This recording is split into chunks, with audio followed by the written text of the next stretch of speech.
دوستوں، میں ہوں محمد ذیشان اور آپ دیکھ رہے ہیں جہانگیر اکیڈمی۔ دوستوں، آج کے اس لیسن میں ہم وربز کو ڈیٹیل میں پڑھنے والے ہیں۔ تو آئیے ہم سب سے پہلے ورب کی ڈیفینیشن بیان کرتے ہیں کہ ورب کسے کہتے ہیں، پھر اس کے بعد اس کی ٹائپس کو ذکر کریں گے۔ تو آئیے سب سے پہلے ہم ورب کی ڈیفینیشن دیکھتے ہیں۔ ایسے الفاظ جو کسی کام کے ہونے یا کرنے کو ظاہر کریں اور ان الفاظ میں زمانہ بھی پایا جائے تو انہیں وربز کہتے ہیں۔ دو چیزیں ہوں گی، ورب کے اندر دو چیزیں ہوں گی، پہلی کام کا ہونا یا کرنا اور دوسری زمانہ۔ جس لفظ میں کام کا ہونا یا کرنا پایا جائے اور ایک زمانہ بھی ہو، اس میں تین زمانے ہیں، پاسٹ، پریزنٹ اور فیوچر، ماضی، حال اور مستقبل۔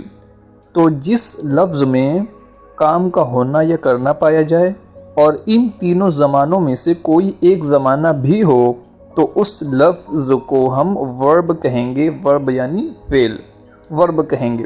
اور کوئی بھی جملہ وہ بغیر ورب کے مکمل نہیں ہوتا، جملے میں کم سے کم ایک ورب کا ہونا ضروری ہے۔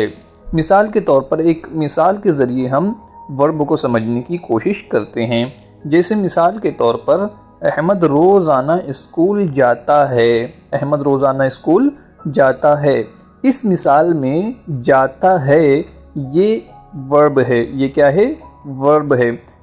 کیونکہ ان الفاظ میں، اس لفظ میں کام کا ہونا بھی پایا جا رہا ہے، جانے کا، اور زمانہ بھی پایا جا رہا ہے۔ زمانہ کون سا ہے؟ حال یعنی پریزنٹ۔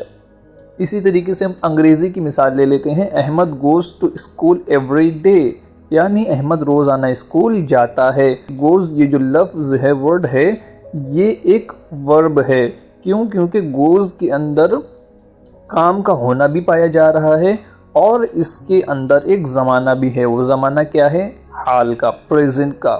تو مجھے امید ہے آپ کو وربز کی ڈیفینیشن سمجھ میں آئی ہوگی کہ ایسا لفظ جس کے اندر کوئی کام کا ہونا یا کرنا پایا جائے اور اس لفظ کے اندر ایک زمانہ بھی ہو۔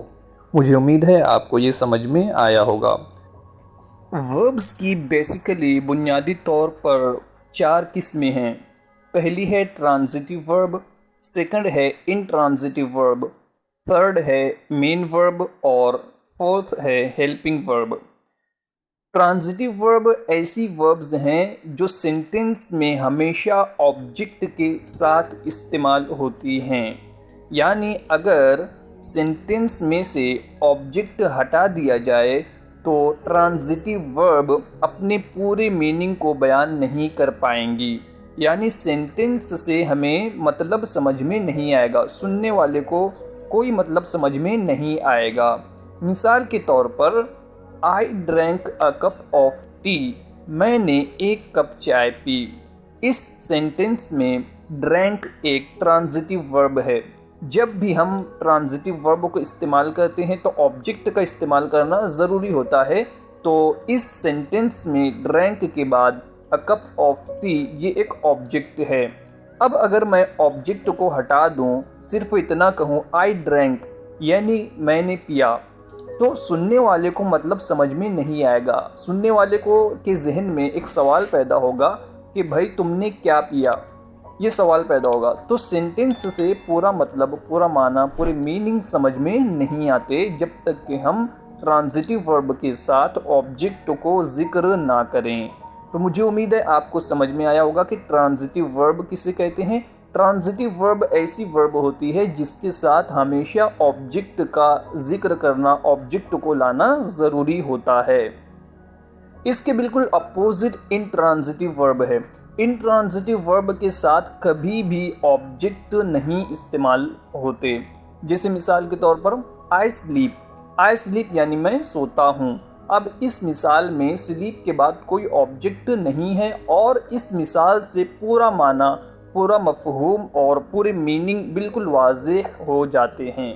اسی طریقے سے I am walking یعنی میں چل رہا ہوں، اس کے اندر بھی آبجیکٹ نہیں ہے۔ کیونکہ walking ایک انٹرانزیٹیو ورب ہے اور انٹرانزیٹیو ورب کے ساتھ آبجیکٹ کا ذکر کرنا ضروری نہیں ہوتا اور نہ ہی آبجیکٹ اس کے ساتھ استعمال ہوتے ہیں۔